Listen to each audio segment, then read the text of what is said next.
Welcome in, everyone, to a very special episode of American Joyride. I'm joined today by Nick Armendariz. He is a former Army infantry veteran with multiple combat deployments overseas to Afghanistan, and we're going to go over a wide range of topics today with him about his history, what's brought him here today. And Nick, I'm very excited to have you here. Absolutely. I'm glad to be here. Thanks for having me on. So one of the things when we were setting this interview up that I was told about you that really stunned me and shocked me was that you had done 3 deployments by the age of 25. Is that accurate? Yeah, yes, sir. So I actually went in just after 18. I think I turned 19 in boot camp, and then before even my 20th birthday, I was already in Afghanistan. And so sorry. No, go ahead. I'm sorry. How'd you decide that you were going to go to the Army and go to the infantry specifically? So, I mean, growing up, playing Army was one of the things that, I'd always done with my cousins, other family and everything. And it was just, it seemed to kind of be my path from a younger age, whether it was the Army, Marine Corps, some sort of service, was there, and it was in my future. My grandparents had served in the military in World War II. And so that played into a lot of the capacity for my, desire to go serve as well. I had other cousins and family who had joined the military as well. One of my cousins was in the surge of Iraq after 9/11 and all that. So just kind of a long history of military tradition within the family. And that just kind of set the foundation and the stage for me to want to join as well. And that's a backstory that a lot of viewers are familiar with because there's a lot of veterans who come from similar roots. What year is this that you're doing your first deployment in? So my first deployment was in 2007, would have been May of 2007. And I was with the 173rd Airborne Brigade. So we're a small infantry unit kind of stationed out of Italy. And so we went up there, we had about a 15-month deployment into northern Afghanistan. And you're 19, 20 years old at this time? Yeah, I was 19 for at least the first half of it, and then 20 the other part. That is absolutely crazy. When I was 19, I was in college. I can't imagine being in a war zone. But let's talk about that. Let's kind of dig into that a little bit. Before you went on that deployment, obviously you do basic training, you do all the training that comes after that. Were you excited to get to the war? Were you excited to be overseas? Did you want to go? Like, what thoughts are going through the head of a 19-year-old? For me, it was to look back now and think about it. I think I was pretty stoked about it in some regard. When you're 19, I think everything is kind of an adventure. I know I was watching other people go off on their adventures at college. I kind of made a right turn while they went left, and saw a lot of the stuff that they were doing while in college and everything. And I really don't feel like I had missed anything at that point. I was doing what I wanted to do, and I was doing what I felt like I needed to do at the time. But to kind of answer your question, yeah, I feel like I was pretty stoked. I wanted to see what would come, what this next adventure would hold, and, where it would take me. And, I joined the infantry for a reason. So there was, some open-ended and unanswered questions that I wanted to know, test my mettle. I love it. And just for clarification for viewers and myself who might not know, so you said you're with the 173rd Airborne Brigade out of Italy. So is that a paratrooper infantry division? Well, could you break that down? So yes, sir. So yeah, it's paratroopers, all paratroopers, just like the 82nd Airborne Division. And there's another one out of Alaska now, but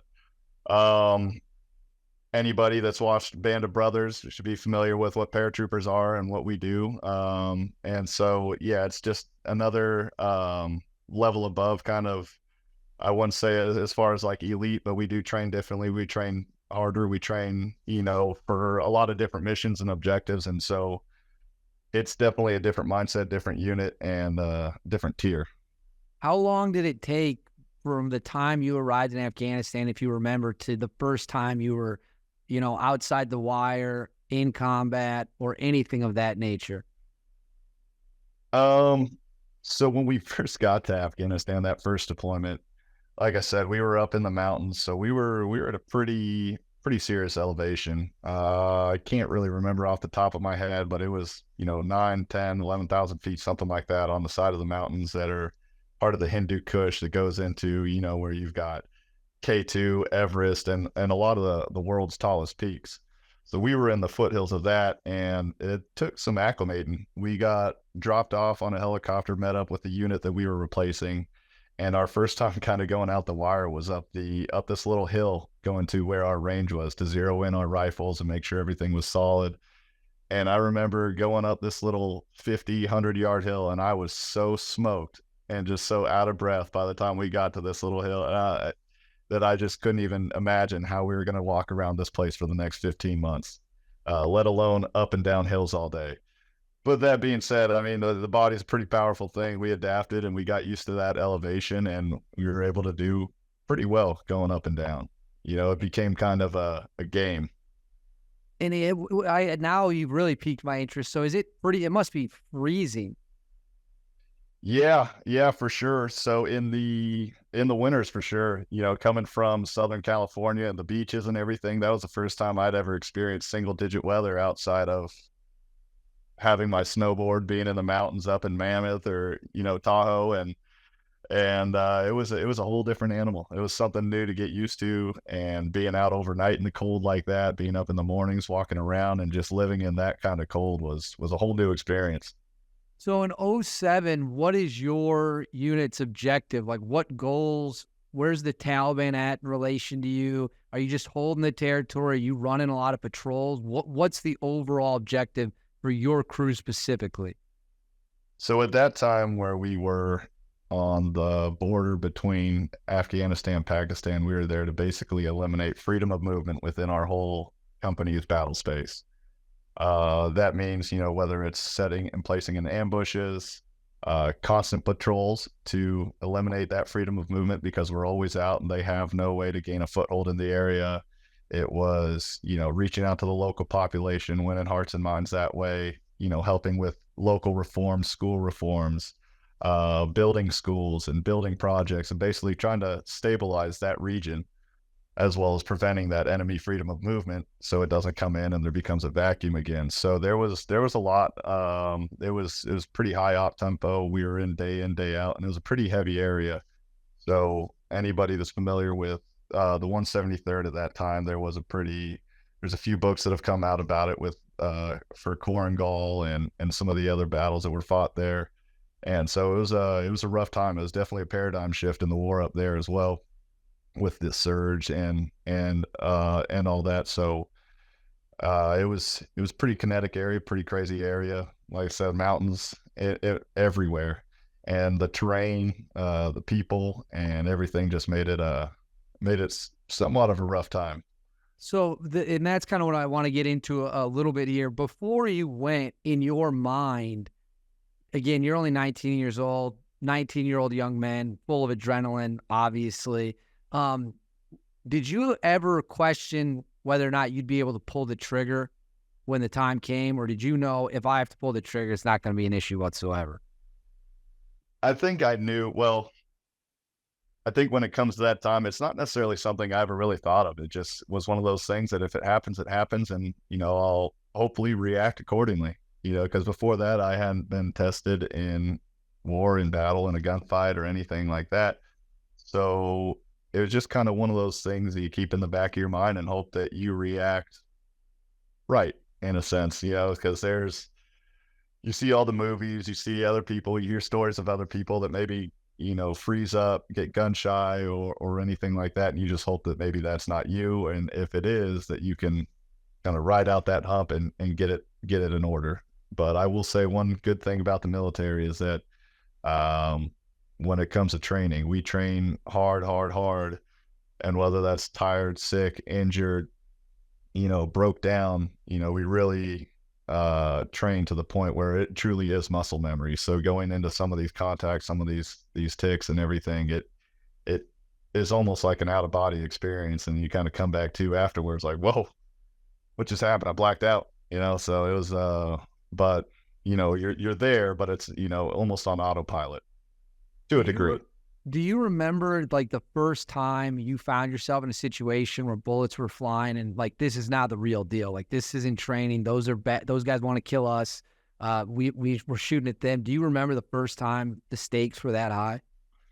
Yeah, so one of the actual times that I remember is the first time we were taking pretty direct fire, and I wasn't ready for it. Was we were actually on this little OP on this ridge line that overlooked the valley around us, as well as where our comp was down in the center, down in the bottom of this little valley. So we were there kind of as first, like a first stage of defense for anybody that would come over the ridge line, try to shoot down at us, take over our cop or anything along that route. And so cop is just essentially combat outpost. So the way that it was set up, we were up there, and me and one of the other guys were actually working out with basically just a fence picket and some 50 cal ammo cans on it, just killing time, because we do rotations up there for, you know, a week or two at a time, and then come back down to the rest of civilization. So while we were up playing Lord of the Flies and lifting weights, we we had come into contact, and I didn't know what it was at first. You know, I thought somebody was messing around with some um, uh, firecrackers or something. That's the first thing that popped into my mind, and I don't know why. Because prior to that, we had gotten into some kinetic fights and everything, but all I could think of was firecrackers. As I looked around and was like, "Hey, man, who's screwing around right now?" And my other buddy grabbed me and pulled me down behind one of the little short walled Hescos that we had, and that's when I realized that we were taking pretty heavy enemy fire. Um, I couldn't hear anything, you know, as far as return fire going back, and you know, I kind of realized that the fire we were taking was so effective and so heavy that even our guys that were on guard were being weren't able to get their squad automatic weapons up and return fire, and it had kind of caught not so much everybody off guard, but it was just pretty heavy and pretty effective for the amount of people that we had up there. And so I was a 240 gunner at the time, and I had eventually gotten to my 240, got the gun up, all the other guys got their guns up, and we suppressed the enemy at the time, had, you know, close air support come in and do their part, and kind of clean everything up as well. But that was like one of the times that I will say from that deployment where it was a little spotty. I was just in some shorts, no shirt on, and hiding behind this little 2 foot by 2 foot cube, it seemed like, until there was just enough of a lull and fire where I could get up, and because they were coming right over our heads, and until there's enough of a lull and fire where I could get up and go get to my gun and all that. So, And was that one of those moments where you kind of blacked out and then came to and you're like, oh man, like what was that?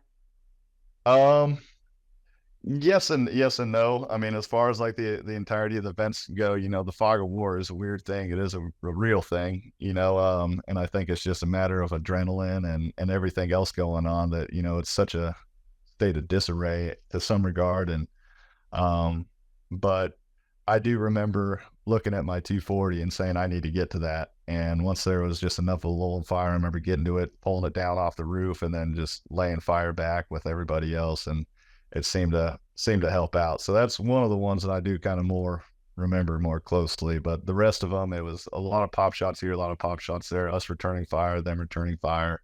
Um, but it was pretty fairly kinetic for that first deployment.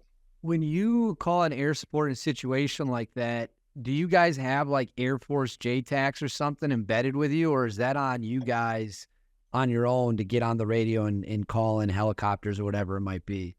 So we don't always have JTACs or CCTs that embedded with us, or TACPs, or any of those guys. There's sometimes on bigger ops where, you know, it's a bigger force that we may have some of them detached with us, but usually it's just our forward observers. Our 13 Foxes is their MOS, but there are forward observers. They usually call in all the artillery support, whether it's artillery, mortars.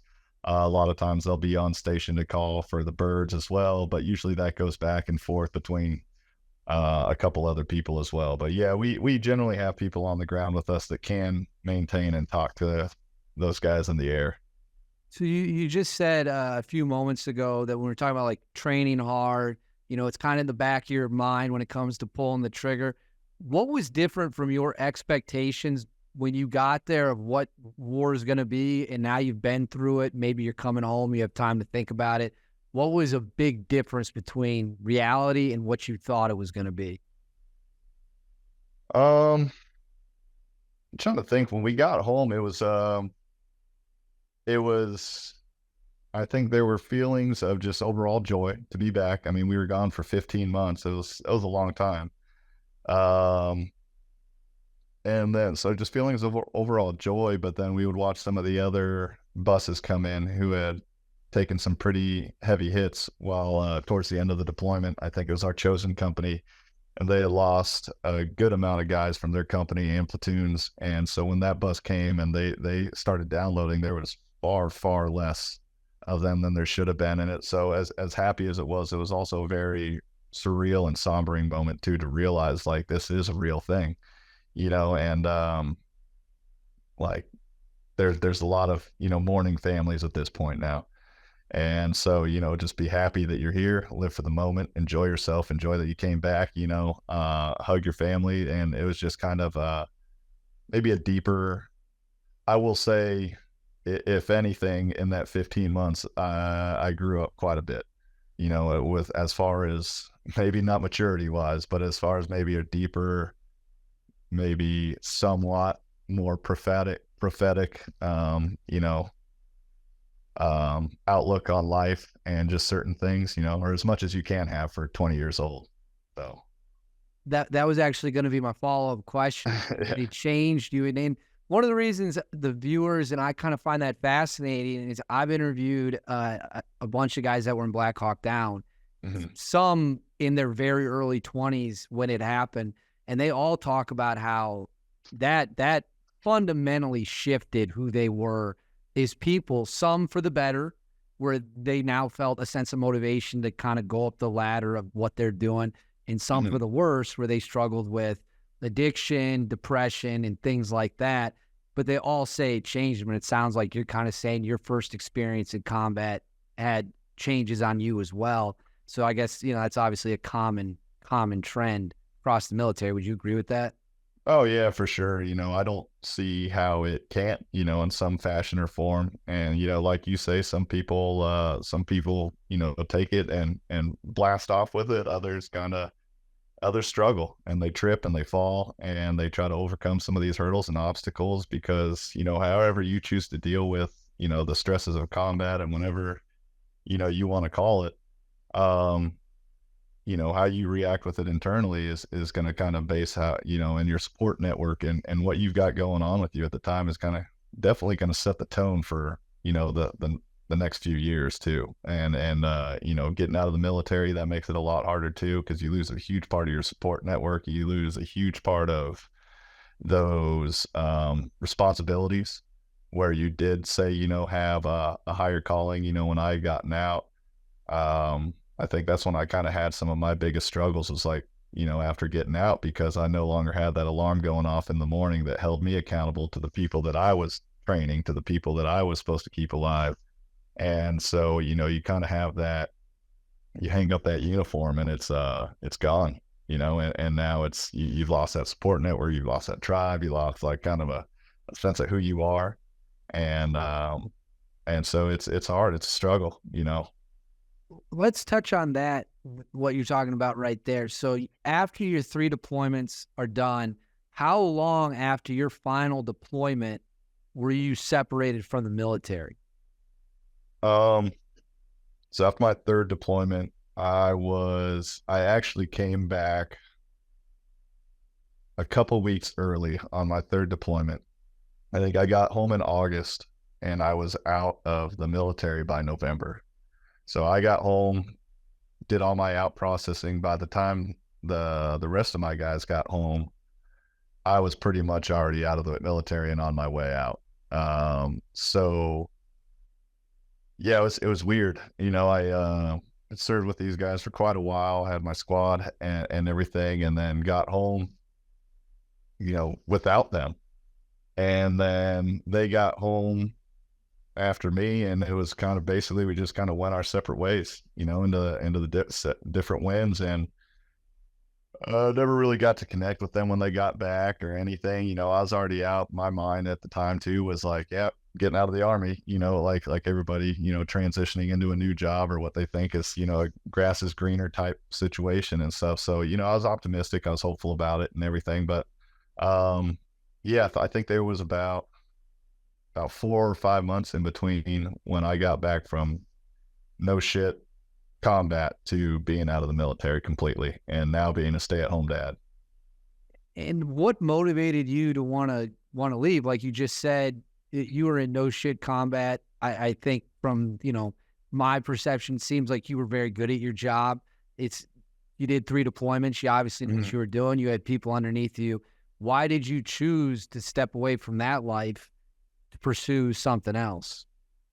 Well, one, the immaturity at the time, I mean, I was a lot younger. I think at that time I was 23, 24. I had my son, and then I was looking at, I'd just done 3 back-to-back deployments that were all in pretty rough areas.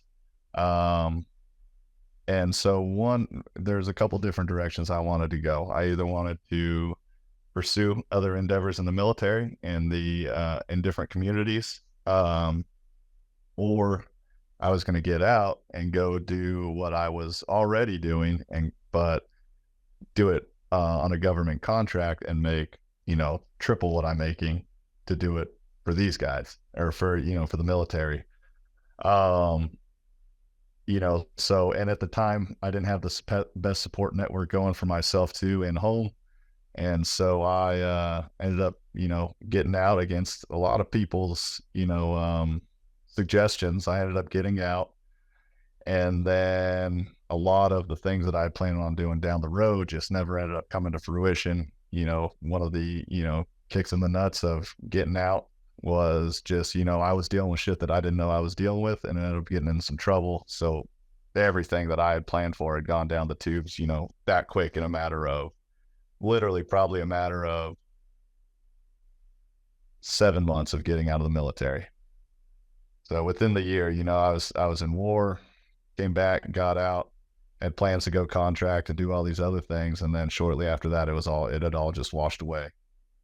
So when you're talking about things that you're dealing with, are you referring to like PTSD, depression, a substance? Yeah, I think just, the unfortunate side effects of, the high stress, high op tempo jobs like that, where you a lot of gas all the time, and it feels great. The adrenaline, the charge to get up and go, the responsibility, every aspect of it. The military is, while you're there, you do have your hard times and stuff, and there's definitely a lot of stupidity sometimes, but it's like anywhere, as you get older, see the world more and stuff, it's everywhere. But losing that responsibility, that accountability, it's something that had been drilled into me, but also something that I also had peers to kind of help with, and now I was trying to navigate that all on my own. Oh man. And again, like you said, you're 23, 24 years old, and that is young. That's very young to have that kind of, Yeah. world around you, flying around, and you have a son. How much of having a child played into your decision to get out and pursue other things? Um, as messed up as it sounds, probably about like 5% realistically. I mean, at the end of the day, he was still so young, and I won't say my relationship with him was bad or anything, but he was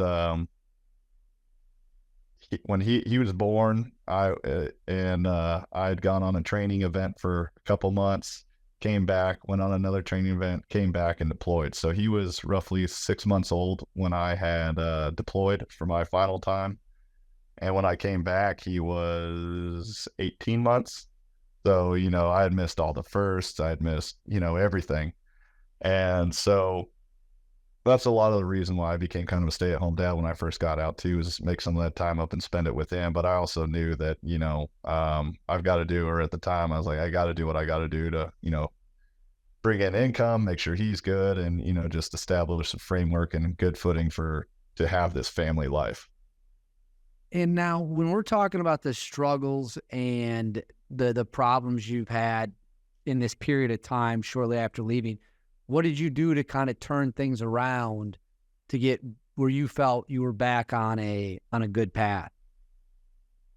It took a lot. I mean, honestly, so it took a lot of soul searching. It took a lot of work, because, I would say for about 5 years, I didn't think that, I knew I knew I lived a very fast and reckless life, but I didn't really see, nor did I really care to take the time to see how much it was affecting the people around me. Um, and it in between, broken relationships, a divorce, you know, some drug problems, alcohol problems, and several other instances of kind of finding myself pretty close to death for just stupid events was kind of, it just wasn't registering. It just was not registering until I had a series of a couple other events that it impacted me.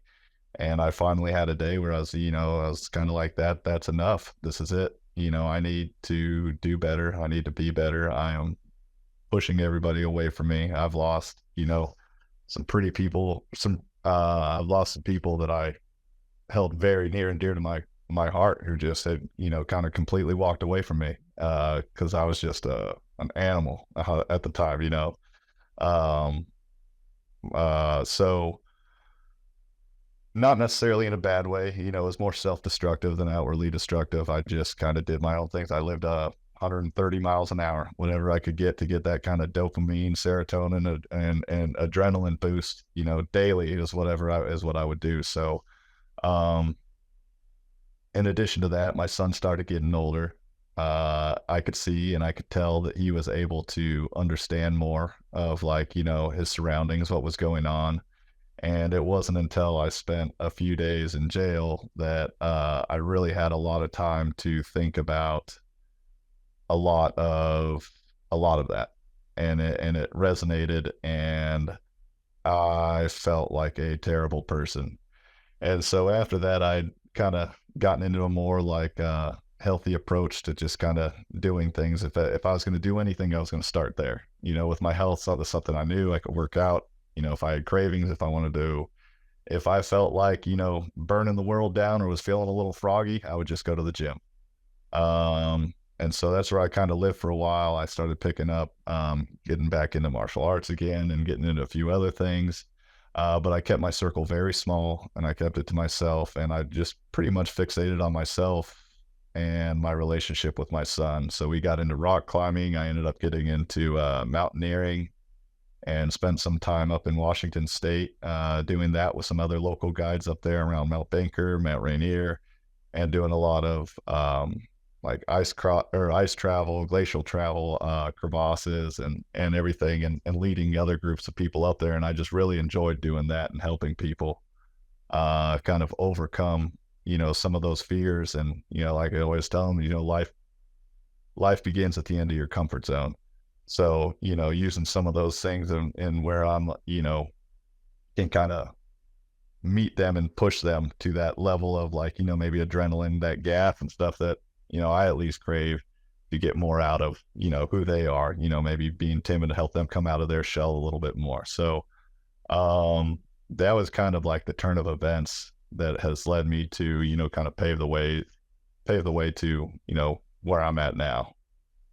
And that what's incredible about that is you said you were missing the responsibility and the leadership when you left the military. And the story you literally just told is once you had the opportunity to help people again and kind of lead them, obviously not in a combat zone, that really paid dividends for you personally. I think that's pretty fascinating if you ask me. What advice would you give to a young soldier who's maybe getting out of the Army right now and he struggles with maybe drinking, maybe he's been arrested, he feels lost? Is there any specific advice you'd give a young man who went to war and is not doing well in the next phase of life? Yeah, I mean, absolutely. So for any younger guy that will take the advice, because I know I never would have to at the point, but I will say for anybody that is struggling, does truly care, take a second to look at yourself in the mirror. If you can stand to look at that person, then I think you're already in a better spot than some of us are. But it really starts with I'm not going to be completely against alcohol or anything, because I'm one of the first that says let crack a beer with your buddies. But one thing I would say to those people that get out of the Army: remember those relationships, remember those friendships, because those are going to be the people that have your back no matter what. And we had each other's back in combat, we had each other's back in the military. Those bonds are forged in fire. A lot of my buddies, I think I could, look at their wives in the face and tell them I know more about them than you do. And so it's a unique relationship. And so one thing would be stay in contact with your battle buddies, stay in contact with your peers, stay in contact with your tribe. That's one of the most important things you could do, is having that peer-to-peer connection and peer-to-peer support. If you're an alcoholic, stop. If you're having problems, stop. Just stop now while you're ahead, instead of turning the bottle. Work out. Just think of it as a more whole health approach. You need those people around your side, but you also need to be healthy, active, and looking out for yourself. If you don't have a plan while you're getting out of the Army, stay in for a few more years. It may not be the best place at the time, or where you want to be at the time, I should say, but if you don't have a plan, that's one of the hardest, roadmaps for transition. But outside of that, I would say realize that if you are struggling, you're not alone. There's a lot of other people out there, and there's a lot of people that can help.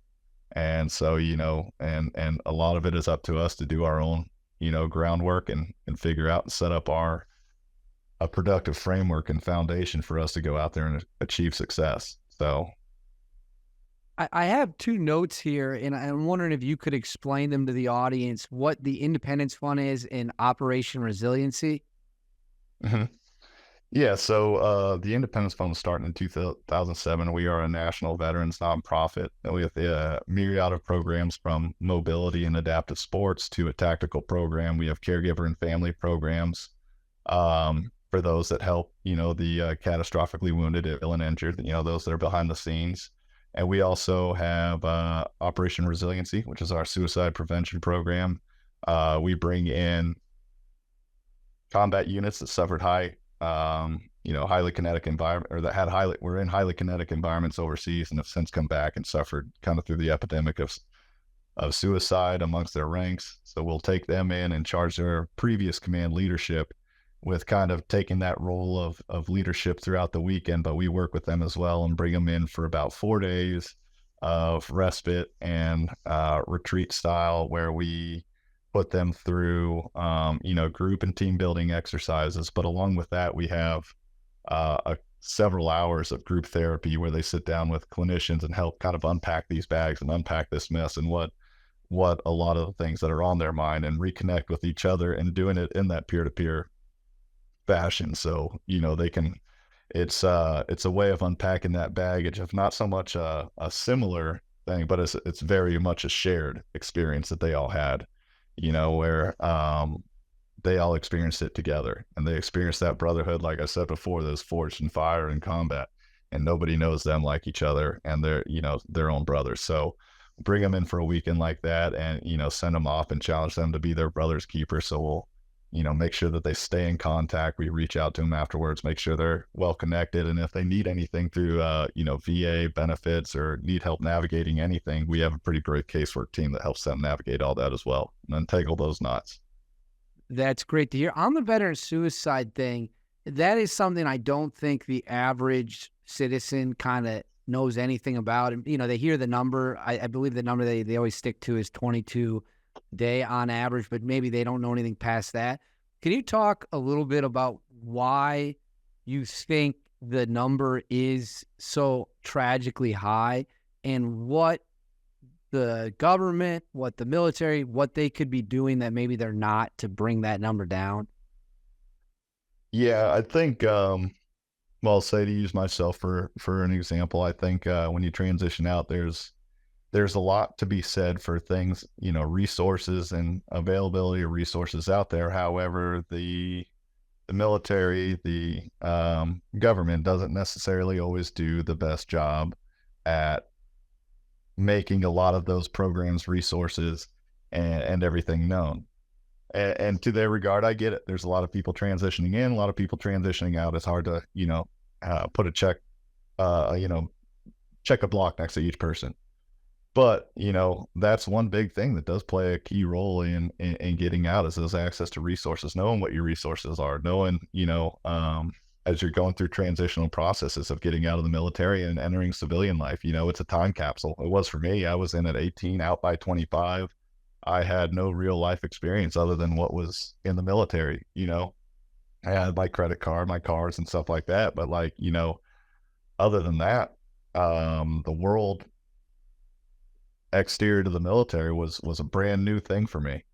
So in regard with that, that's one big issue that I think, we can all collectively work at to improve that system of transitioning out. But also, a lot of people, I think, they get out, like I had mentioned, everybody kind of scatters to the four winds, and you lose that tribe, you lose that bond with people. So whatever that tribe is, whatever bonds, or whatever you enjoy, I would say, find a tribe in that area. I found a tribe in rock climbing. I found a tribe in mountaineering. I find a tribe in going out and riding my motorcycle and everything. But most importantly, like I've reconnected with a lot of those guys that I was with when through a lot of these events and these similar and shared events that we had and experienced while we're overseas. So when I'm having a tough day, I reach out to them. So, stay connected. Like I said before, stay connected. And I think that's the bit, that peer-to-peer connection, that peer-to-peer support is, I think, one of the biggest things that guys are missing when they get out. And it ultimately leads to, their demise, whether it's depression, drugs, addiction, everything, all the above, is not having, I mean, you live with these guys for several years of your life, day in and day out. And then you get out and they're gone. You have this uniform that has all these bells and whistles and ribbons and accolades on it that means something to you. And then you get out and it's just hung up on a shelf as a keepsake. So it is, I mean, there's a lot to deal with and a lot to process when you get out of who you were then and, who are you going to be now? And what are you going to let define you now? Well, one of the things I like about this is, you're right now, you're on a platform, you're giving out good advice, you're telling your life story, but there's some people who argue, I think very foolishly, that what happens overseas should not be talked about, that you shouldn't, experiences should be shared. Doesn't matter if you were a mechanic or you were in Delta Force. Like there's this weird group of people who are like, no, don't say anything about it. What would you say to people? I mean, number one, obviously you don't agree with that because you're sitting right here talking to me, but what would you say to people who tell veterans, and it's usually other veterans, like, don't talk about the war, keep it to yourself, and just, keep your mouth shut? I think that's horrible advice, and I think that's just creating people like, an epidemic of ticking time bombs. I mean, I think definitely, I don't be one of those guys that's just out showboating everywhere. Let's use some common sense and, be pragmatic about it. But, shit, if you need to go to the local VFW and offload some stuff on, a Vietnam veteran or a friend or somebody there, that's the place to do it. That's what I was saying, that tribe and that support network is so important. You can't just bottle stuff up. There's no way. I had stuff that I had bottled up and I didn't realize like how corrosive that was and how much that was eating away at me. And so, I mean, if you got to talk about it, you got to talk about it because eventually it's going to come out. Whether you want it to or not, it's going to come out in either some, in some action, shape, or form, whether it's, crying about it, whether it's being violent about it, so it's going to come out, like putting Mentos in a Coke bottle and shaking it up and just putting the lid on, like it's going to blow. So, like I said, I think it's terrible advice. People need to talk about these things. And it's not something that, we can't just run around with that. I don't know, that macho attitude of like, keep it all pent up inside and let it, then just go to your grave with it.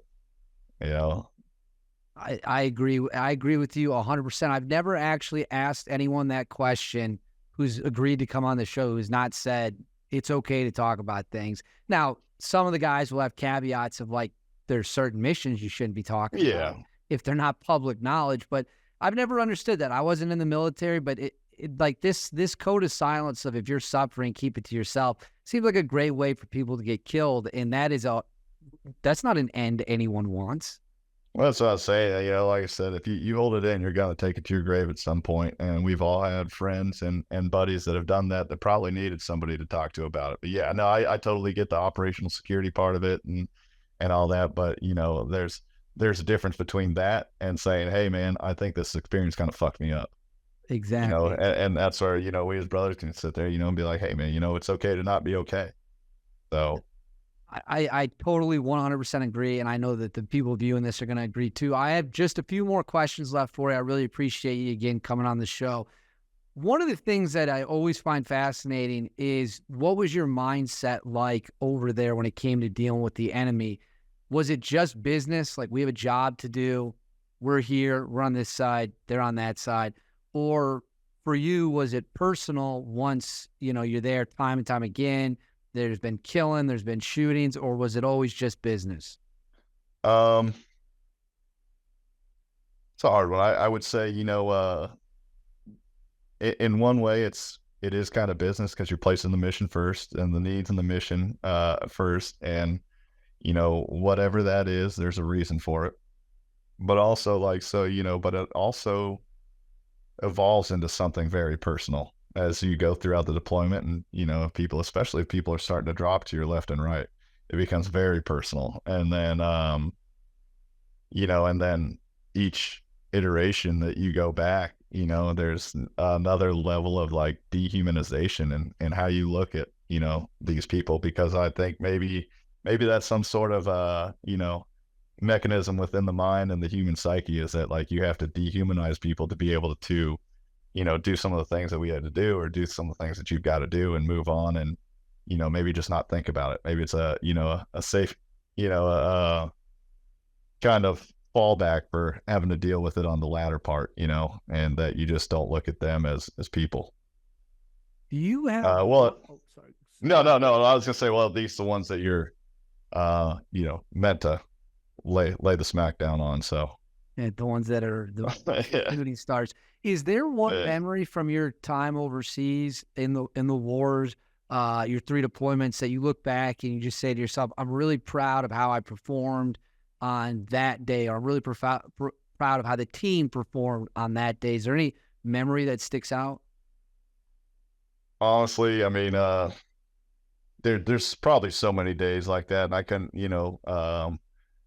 maybe file it down to one. I would say overall, if there's any, team that I had that was one of the best teams that I was on, it was during my second deployment, and it was just a bunch of animals. I mean, we were one of the best teams I've been on. I mean, truly walking with giants. They were great we were great at what we did.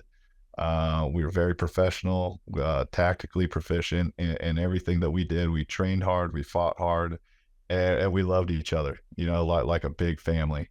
And that was one of the best units I've ever been a part of. Because, as you get back and units change and they shift and mold into these new things and stuff, but with people coming in, people going out. But that was probably, if I could give any shout out, that was one of my favorite units and one of my favorite teams to be a part of. And on that second deployment, did you see quite a bit of combat as well? The second deployment was a little bit different than the first, in that the first one was a lot more kinetic and shooting at each other. The second one was more of a fight in chasing ghosts. So we were originally sent there into the southern part of Afghanistan for one mission, and that was advising and training the Afghan National Civil Order Police in this one area of Helmand, Afghanistan. We soon got repurposed and taken up to the Arghandab River Valley in Kandahar, just outside of Kandahar, to replace this one unit who was getting pretty jacked up there, and they are now combat ineffective because of the amount of people they had lost. So we went over, took up that battle space, and essentially kind of had the same mission as the first. The first big part of it is eliminating enemy freedom of movement. We want to ensure that we're here, and we don't give them any chance or opportunity to walk around, start rat lines, cache stuff, set up, weapons emplacements, everything like that. So we moved into that area, but a lot of what was there was all mines, Chinese PMN mines, or I think they're Pakistani or Iranian PMN mines, and they would be either spired or wired out with det cord to jugs of homemade explosive for anti-personnel, or other methods. And you'd have them set up. The guys were smart. I mean, they were definitely resilient in how they fought, and they watched us to a T, because you could tell, how they were setting up their booby traps, and how they were setting up their tripwires, and how they were setting up basically the run on of like how these mines are set up, where it triggers here and then it sends it out to these guys pretty much exactly where we'd be standing in a file or column or anything like that. So it was a lot of that, and it was a lot of watching people get blown up, or, stepping on mines and losing their legs, losing their foot, losing their leg, getting blown in half completely. And there's no retribution at all. I mean, you're fighting ghosts. They would lay them in just as fast as we could find them. And so we really never got that kind of closure from that deployment of like, you hit one of mine, I hit one of yours, or an eye for an eye in a sense. And so it was a rough one. I think my company, we had, it was over like 55 or 60% Purple Hearts for that deployment. We lost several, and then it was a lot. Yeah, there was a lot on that deployment. And were you able to get out unscathed? Yeah, I will say one thing about all the deployments and everything that I went through is, for the most part, I made it out generally unscathed, a lot better off than a lot of other people had it. And, that's one thing I've always wondered, not so much the why, but it's just crazy to think about, like with everything that went on and this and that, like, had I been, a few feet to the right, a few feet to the left, it wouldn't have been necessarily the same story.